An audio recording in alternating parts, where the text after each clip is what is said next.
एक दिन की बात है, एक गरीब मगर हंसमख लकड़हारा रम्मू अपने वफादार गधे टिनको के साथ जंगल जा रहा था।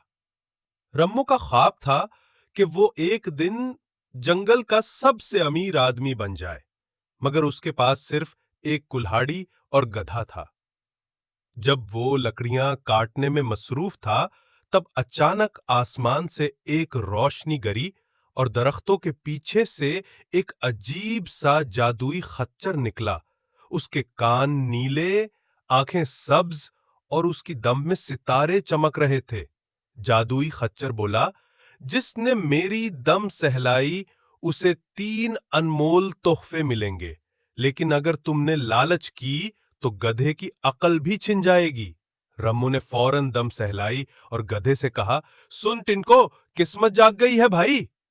जादुई खच्चर ने रम्मू को 3 तोहफे दिए। लकड़ी सोने में बदलने वाला थैला, गधे को भागने की रफ्तार देने वाले जूते, सच बोलने वाली घड़ी जो हर झूठ पर घंटी बजाती थी। रम्मू बहुत खुश हुआ। अब गधा टिनको भी दौड़ता, किल्लाबाजियां खाता और बाजार में सब हैरान हो जाते। रम्मू की लकड़ियां सोना बन जाती और हर शख्स उसकी घड़ी से झूठ पकड़वाता। मगर एक दिन रम्मू ने लालच में आकर सोचा, अगर मैं खच्चर की दम दोबारा सहलाऊं तो शायद और तोहफे मिले। जैसे ही उसने खच्चर की दम दोबारा पकड़ी, एक धमाका हुआ और टिनको की आवाज तब्दील हो गई। अब टिनको न बोल सकता था न कुछ समझता, बस हुनहुनाता और नाचता रहता। रम्मू पछताया और खच्चर की आवाज आई, लालच का अंजाम, टिनको का गाना।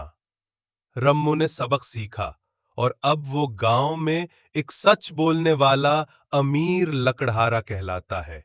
और टिनको, वो आज भी बाजार में नाचता है और बच्चे तालियां बजाते हैं। किस्मत एक बार दरवाजा खटखटाती है, मगर लालच वो दरवाजा बंद कर देता है।